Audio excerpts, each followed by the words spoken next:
All right. Hello, students. Hello, parents, and whoever else is joining my live stream. This is Ashish Fernando, co founder and CEO at iSchool Connect. And I am here today early morning. It's about 7 a.m., 7:30 a.m., where I live here in Salt Lake. And I am more than happy to join you all and answer some questions. Today, we're going to be talking about tips and tricks for admissions. That's what the AMA is about. It says admissions and application tips. And I'm going to talk to you from my own experience applying to colleges and universities, but also from the experience of thousands and thousands of students and customers worldwide. So welcome everybody, and we'll get started. I think we should get started about right about now. We're about 4 minutes in. Um, Hi Kirti, welcome. Good to see you here, and thank you for joining.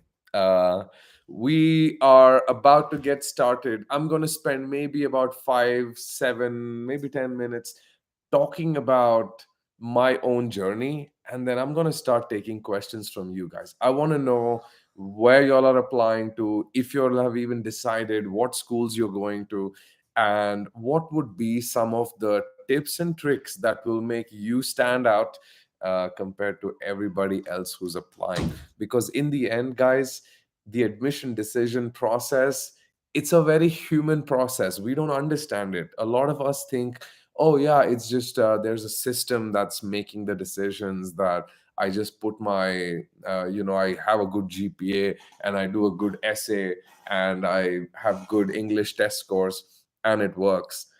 Not always. Sometimes it's all about how your profile stands out. I've seen people with some really low scores who've got into some really good schools because they did something very different uh, to their profile when they submitted it. So we're going to talk about that a little bit. But first, how did I get into some of my universities back when I applied? So the way I had thought about the whole admissions process is, I want I was applying for my MBA, right? What do people want? What do schools want to see in their MBA class profile? Do they want to see just really smart students? No, the answer is no.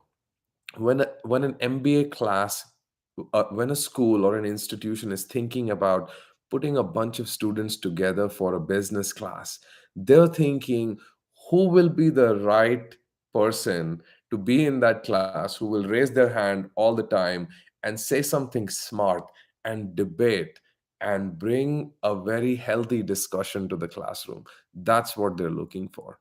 When they're looking to hire or recruit a bunch of students for a class, or and build a cohort for, let's say, computer science, what are they looking for? Are they looking for students who will raise their hand and debate?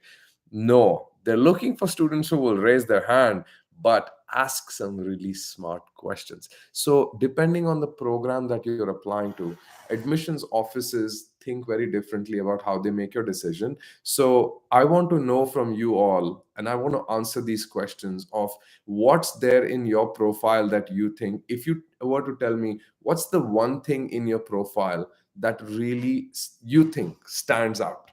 Like, Ashish, I have done something good outside of education. Like, I was in a band and we actually wrote a song and we created the song in a recording studio. I don't know. Or it could be something else.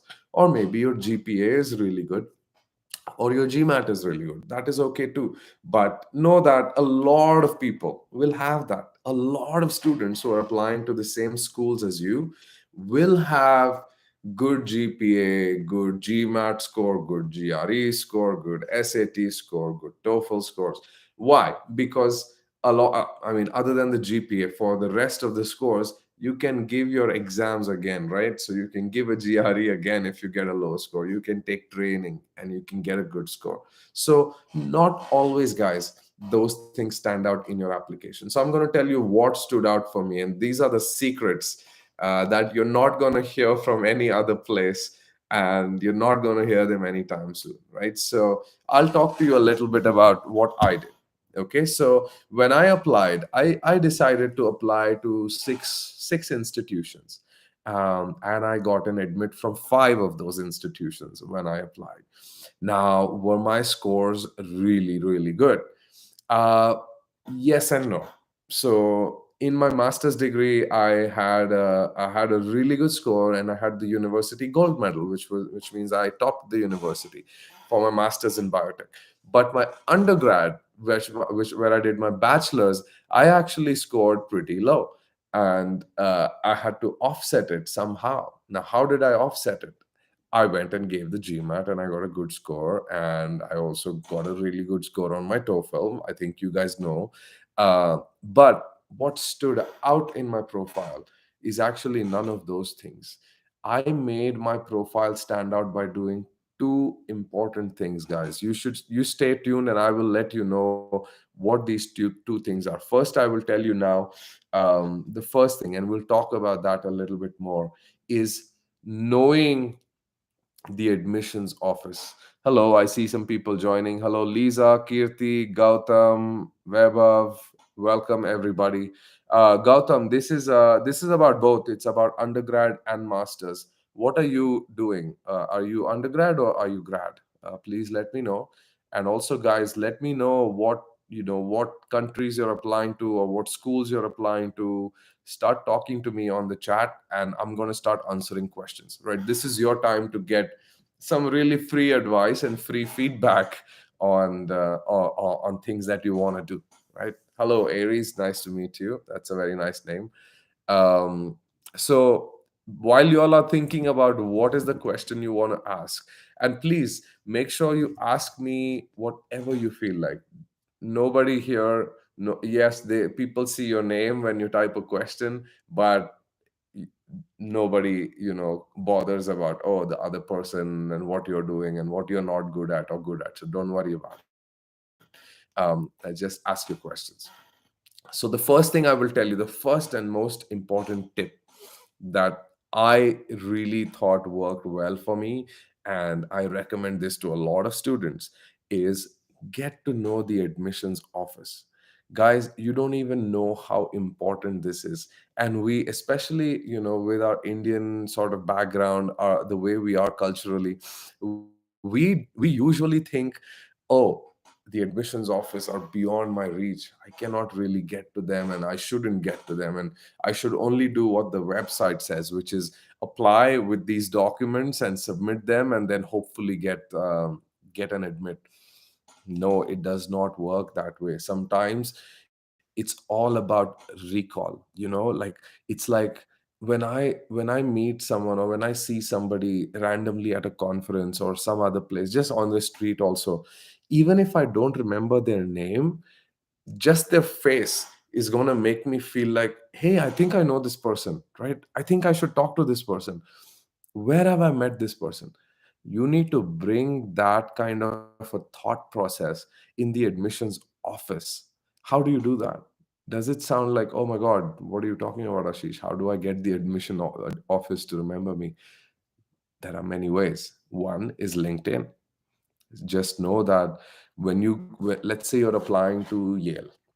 I applied to Yale, by the way, and I got through Yale as well. And if you go to LinkedIn and you put Yale admissions or Yale enrollment, these are the keywords that you can use on LinkedIn. And when you put them in, you will actually find the people, and then click on people in sort of accounts, and there's like posts, activity, bunch of other options. But click on people, put Yale University enrollment or admissions and people, and you will see a list of the people. In this list, it's not going to be a big list. Schools don't have hundreds of people doing admissions, right? They're usually, like, for a big school like Yale, you'll probably have about 15 people. For a smaller school, you'll have like 5 people. And find the people with the titles that suggest that they're going to be making the admissions decision. Trust me, guys, this works. When you find on LinkedIn that these are the people, okay, let's say, I'll give you some tips on what types of people. So VP of enrollment, This is usually the top person. They're not sitting and making admissions decision, they are running the whole office. The second, the most important person and the most important name you have to look for is director. Director, assistant director, these are the people, and manager. These are the people who will actually make decisions. Manager admissions or director admissions, director of enrollment and admissions, these words are used, the people replace it all the times and use it. So you have to really look for these kind of people. And guys, become friends with them, okay, on LinkedIn. Once you find them, send them a connection request. They will like it. And in the connection request, important thing is, put a note, make it personal, right? Put a personalized note. LinkedIn will sometimes, when you click connect, it will just directly connect, and then it'll give you the option to add a message. But if you click like three dots on the side or something, I can yeah, I don't have to show you guys this. Y'all are really smart, you can figure it out easily. Before hitting connect, before type, just clicking on connect, see that there will be multiple options for that person, like three dots or something. Click that, and then connect with a message or connect with with a note, something like that, right? Use that option. And in that, don't write your whole life story, right? It's a LinkedIn introductory message, so keep it to introductions. Keep it smaller than a Twitter feed, right? Keep it to like less than 50 characters. Hi, Ashish here. I have applied to Yale. Very excited, and I would love to connect. That's it. Submit, right? And it's going to work. Aditya, I'm going to come to your question in a second, okay? So, guys, this is my number one tip for you that nobody usually tells you, is people at the admissions office who make decisions, they are also human. So please think of them as, how will I make that human recall? Oh, before you send a connection request and before you add that note, make sure your LinkedIn profile is complete. That is very, very, very important. What do I mean by complete? Make sure that it has a picture that shows that it's you, right? Like, for instance, me right now in this image here, right here, like, this is a fine picture to have. Still, I mean, my glass has reflections and all of that, but have a clear picture. That's the most important thing in what I just told you. Because when people will see that, okay, this is the person with this name, they're going to have a recall of your image even if you're not in front of them. Like, if you did especially for those of you who are applying for MBA, I don't know if there's anyone here applying for MBA, please let me know, or bachelor's or BBA, business programs, anything to do with business where you're going to have an admissions interview. Make sure that you have your face on LinkedIn. It matters, guys. They will look at it the next time they say, okay, let's see who's here. Like, Aditya Date is here. So Aditya, if they open an application file and they see Aditya Date, oh, and then your image is going to come in front of them that, yes, I remember this guy. He sent me a LinkedIn request. I remember the picture. He was very proactive. That's more than enough for them to psychologically make a decision. Do you guys know, fun fact, do you know what's the average time in which an admissions officer makes a decision on your file? After you give them everything. Yes, Sandhya, you're doing an MBA. Okay, perfect. So when you're doing an MBA, even better. If you're attending an admissions interview face to face on Zoom, make sure that the person on the other side becomes your best friend. You will have their email ID, obviously, because they will set up the Zoom with you, and the Zoom will have their email ID. You will know that you can connect with them on LinkedIn as well. And make sure that, in your emails to them, you are personal. Just tell them what you liked about them on their LinkedIn. Tell them some things that make them smile. If you get a smile out of the other person, guys, even on your interview, like if you're doing your MBA interview, Sandhya, make them smile. Guys, when it comes to admission decision, the number one thing that matters is not your GPA, not your scores, nothing. The number one thing that matters is, do I remember Sandhya? If yes, do I have a pleasant thought about Sandhya? If the answer is yes, here's the fun fact. Admissions officers make a decision on your application within 7 seconds. 7 seconds. I'm not joking. We've done a lot of interviews, we talked to a lot of people, and it's the same, by the way, when you apply for a job. Any job, if you apply for a job and somebody looks at your resume, they make a decision on whether your resume looks good or bad within 7 seconds. And it's not about admissions officers, it's a human thing. When they're looking at your file, they're like, ah, does it look good? So we'll come to the next tip that I'm going to give about how to make those 7 seconds count. Okay, and that's very important. But first, let's take some questions. Aditya has a question.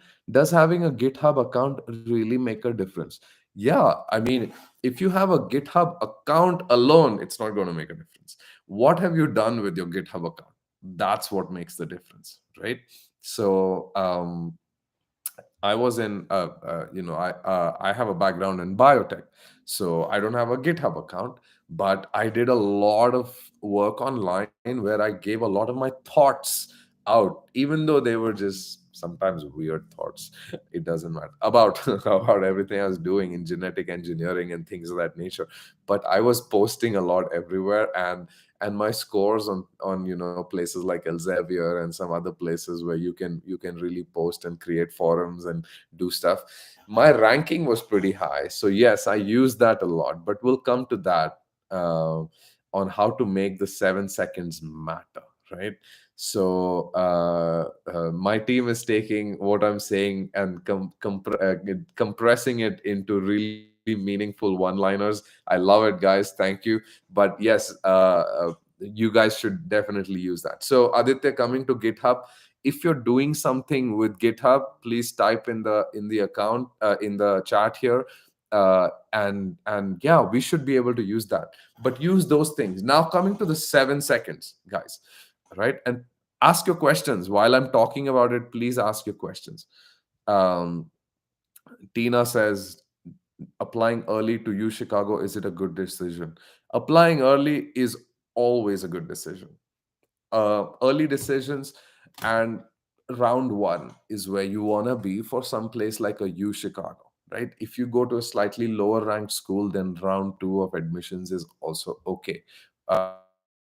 Which means, you should be ready with a lot of your applications and a lot of your profile, and be ready to submit shortly. We're already in September. We have about October, November. So good luck. U Chicago is a great school, by the way. I don't know if that's part of your question on is it a good decision to apply to U Chicago. I love the school.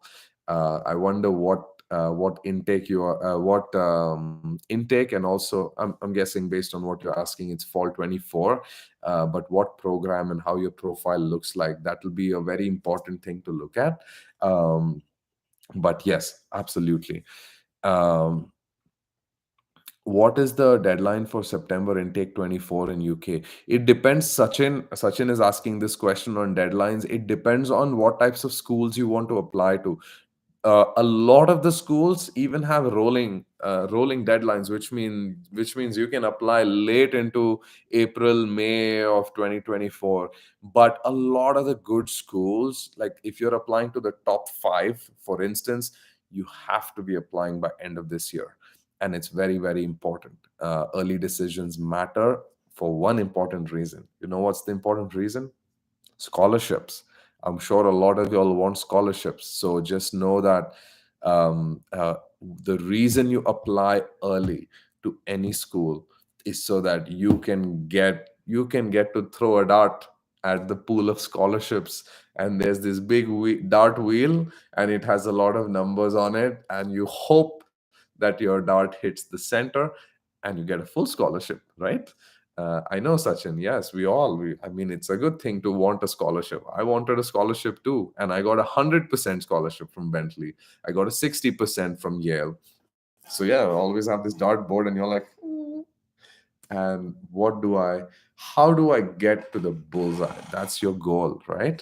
So part of what I was saying is also, it's when people make admission decisions, they're also making a decision on how much scholarship you should get. So now coming to those 7 seconds, let's talk about how to make the 7 seconds count, right?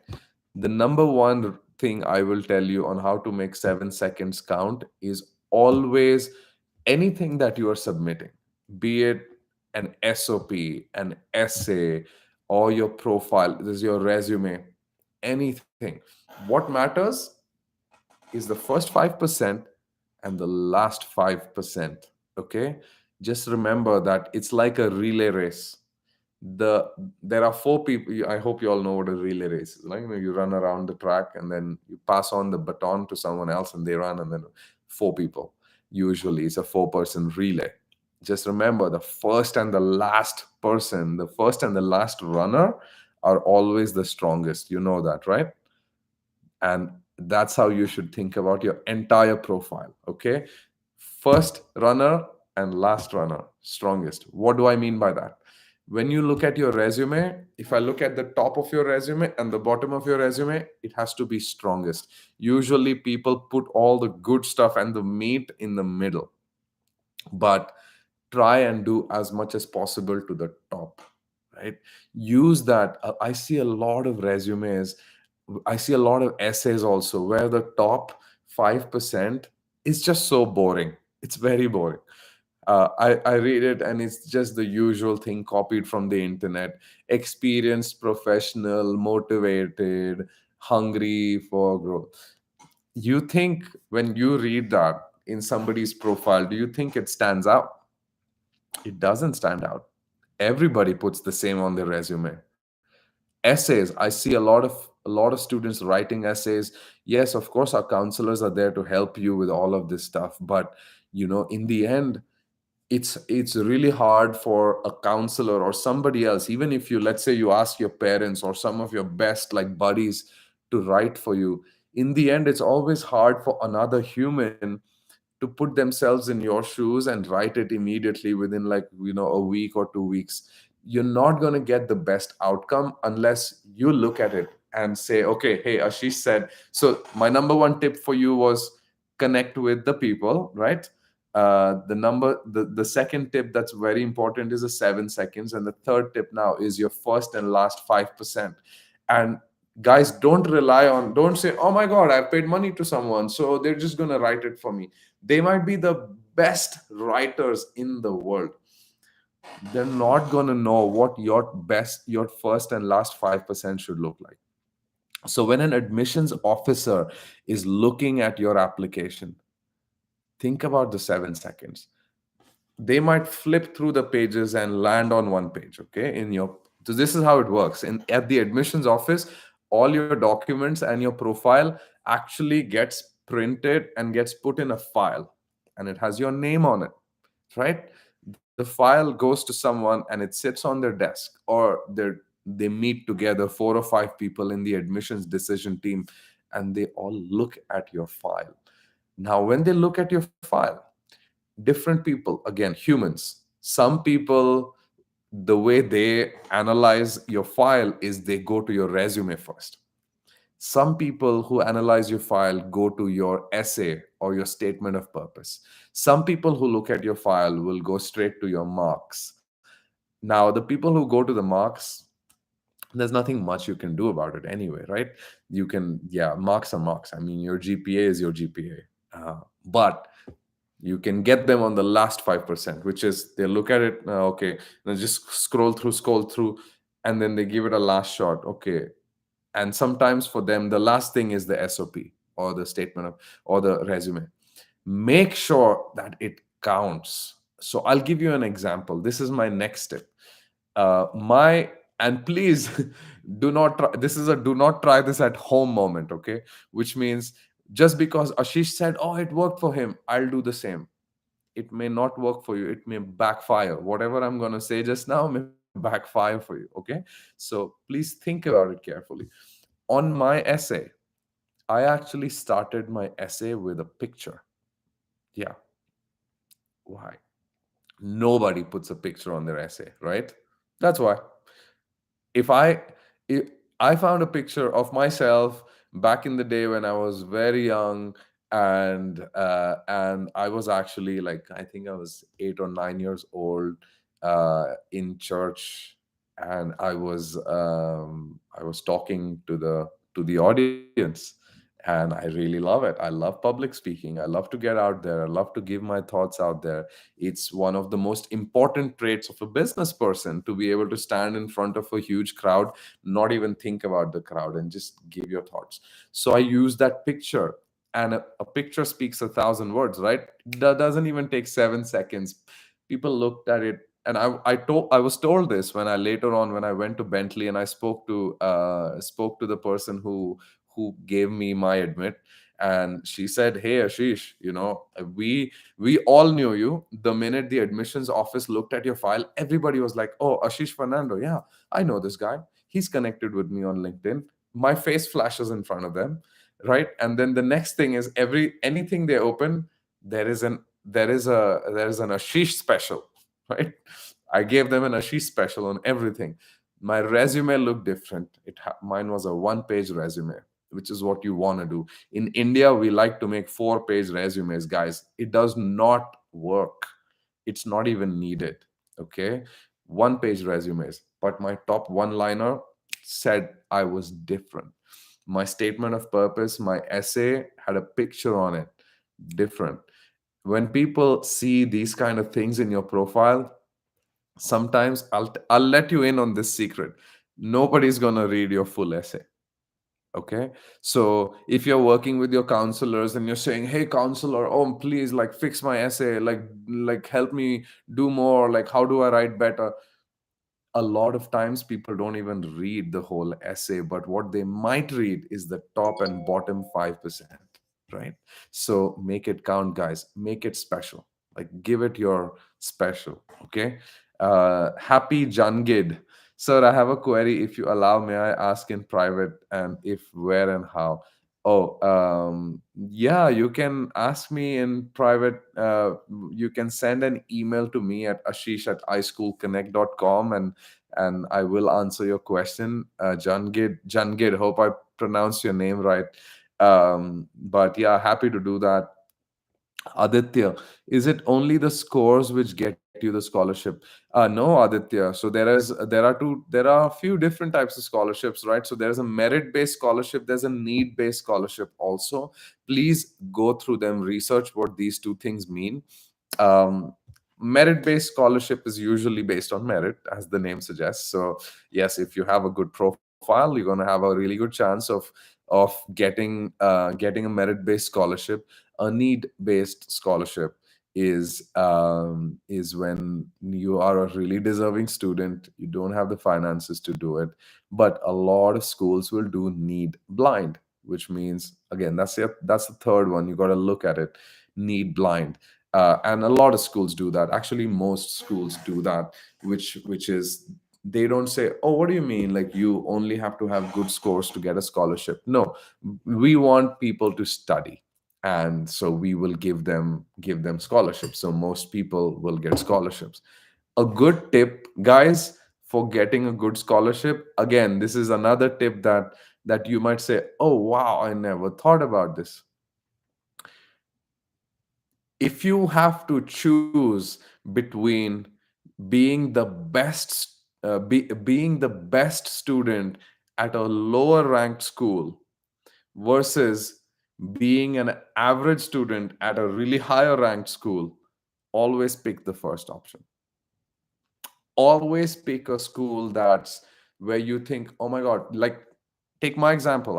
I had to choose between Yale and Bentley. At Yale, I would have been, yeah, maybe average. Yale is really smart people in the classroom. I don't know how I would have fared there. I would have been lucky if I was like the 50th percentile guy. Whereas at Bentley, a slightly lower ranked school, so I was always in the limelight. I got 100% scholarship. I got access to the marketing team at Bentley. I worked with the marketing team. They took good care of me. They gave me a free iPad. I went I went on trips to Paris. I went on trips to Africa through the school. They paid for it. I got so much out of it. So guys, like, don't always think about it as I need Yale and I need 100% scholarship. Hardly ever happens. Okay, even if you're the best student in the world, getting a top 5 university and getting a full scholarship is very, very rare. But if you're a really good student, see, depending on where your profile is, you're going to be in the top 20% at some school, right? Unless like your profile is really, really bad, in which case, God help you. No, I'm kidding. There's always a way, guys. But most of you are smart people. You've got a good average score. Look for schools where you fall in the top 20%. Your application, and make your application stand out. You're going to get that scholarship. You're going to get what's best for you. So try and do that. Okay. Sandhya, uh, give me a second, guys. Sorry, I have a really bad flu. I went to New York last week, and I'm gonna post some videos of New York as well for you guys. But yeah, I caught this flu. Dealing with it. Okay, Sandhya, sir, do we have to apply for university in December if we plan in 2025 Jan intake Canada? No.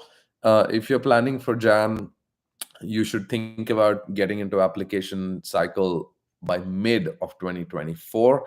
Um, please talk to your counselors. I'm sure your counselors are tracking your dates and everything, but yes, you don't have to apply December of this year. In fact, applications won't even be open because December of this year, applications will be open for fall of 2024.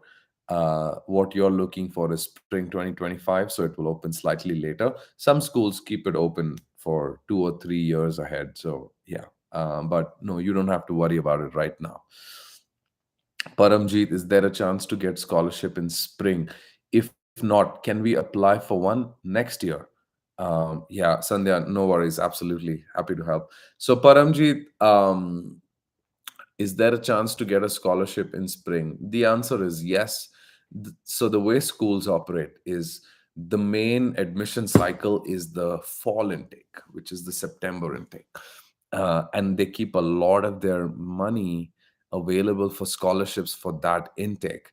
And there's a reason for that. I don't want to go into the details, but usually schools decide their budget around June, and then they have this pool of money that gets available for the next admission cycle, which also happens to be the main admission cycle, which is fall, right? So by the time students start applying in October, November, December, for the fall cycle, that pool of money is available. So it's your chances are much higher if you apply for a fall cycle, but doesn't matter. You should always take a chance. I would love to understand why you are looking for the spring intake.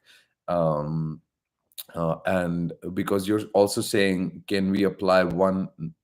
If not, can we apply one next year? So you're kind of flexible on that. See, the good thing is with applications, guys, sometimes we feel, oh my God, why should I spend the $100 in apply? It's just $100, and your scores are going to stay with you for the next application cycle anyway. So why not apply? Like, it's okay. Education, especially education abroad, it's a big decision. You're going to spend thousands of dollars. It's okay to spend $100 times four, let's say $400. If you're going to spend $40,000 anyway, right? Spend the 400. Figure out if you get a good shot at it. If not, then you can wait. That's what I would tell you, Paranjit, to do. If you're thinking about, oh my God, spring or fall, I need scholarships, try both. I tried for three cycles. I actually tried 3 cycles because I wanted a 100% scholarship. I wanted a really good school. I wanted to feel good about my profile. So it took me 3 years, but here I am. That decision was perfect and it paid off. And meanwhile, I wasn't sitting playing video games on my computer. I was working. So it wasn't like, oh, I wasted 3 years. No, I was working. Anyways, I wanted to do a business degree. So it all worked out. Uh, where they he? If I got a job, which I probably won't take since I'm going for masters, should I mention it in my application? Would it matter? If so, where do I mention it? Yeah, now it depends on what kind of job you got. If you got a job that can spike somebody's interest and curiosity, then yes, why not write about it? Um, hey, I got this job, I did XYZ, and I found this job, and it's it's something that I had dreamed of. And but when I got this job, I realized that what I want is actually blah, right? So I am 100% sure that I can get this job again. And that's, you want to write that in your statement of purpose for sure, right? Or if there's an essay prompt that you got from the school, and the essay prompt is something to do with your motivation for work, or what field do you want to work in, something like that. Start, hit them in your first 5%, guys. Hit them with a really valuable input, and you can use that, of course, why not? Craft, but you have to craft it well. You can literally use anything. I can start writing about this glass of water. Why not? If I want to do something with water and like that's my passion, to like provide clean drinking water, and I want to research how to provide clean water. I could actually have done that, by the way, because I did masters and bachelors in biotech, so I could have actually worked on creating clean water. But but no, that's not what I wanted to do, right? So I could write about that. Why not? um, so you have to really think about it. A good way to start is writing about, oh, this book, like I was reading this book, it's called Two Brothers and a Shoe, and this is what I learned from it's based on a true story of a shoe. Isn't that funny? It's based on, this book is, it's actually written by my friend from UK. And I have to still read it, so apologies, Farid, if you're listening to this. You may not. uh, he's an entrepreneur, he's not a student anymore, so he's probably not listening to my webinar. But it's a book written by a friend. Great way to start something in your essay. Why not? Or write a book yourself. Great way to start a resume with that, right? So, all right. Aditya, will being a Rotaract Club leader get me a good application and stand out from other common? 100%. 100%. This is Rotaract Club of where? Please tell me if you can. Which place? Because they have like different chapters, right, around India. But the thing about the Rotaract Club, and Aditya may not realize this, but guys, if you're part of an organization that's global, like a Rotaract Club, sorry, my bad. When I say global, I don't mean the same club exists everywhere. I just mean when that people can understand what it means. Like a Rotaract Club in Canada, in US, in Australia, the admissions person will know what a road track club is, and it's cool to be part of a road track club. We had one person who was part of, why am I blanking out on this person's name? Arvind Kejriwal's campaigning team. Isn't that cool? Uh, but of course, if he writes, I was part of Arvind Kejriwal's election campaign group, nobody's gonna know. Then you have to write, yeah, I was part of the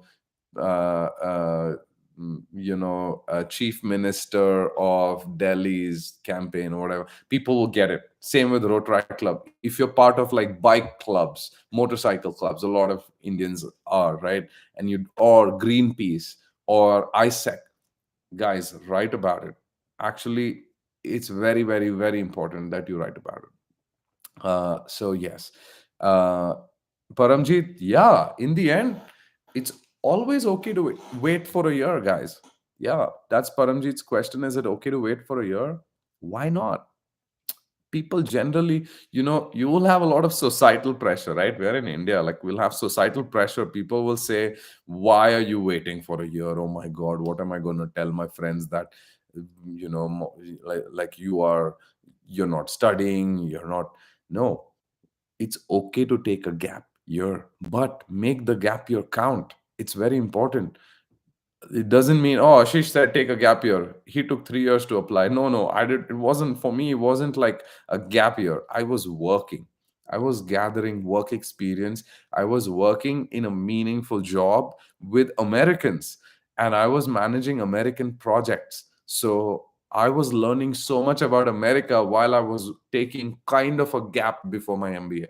So very, very important. Aditya, it's from Nashik. Okay, fantastic. Yeah, please know that it's important to write about that. I'll take one more question, which is from Paramjeet, because we are at time, guys.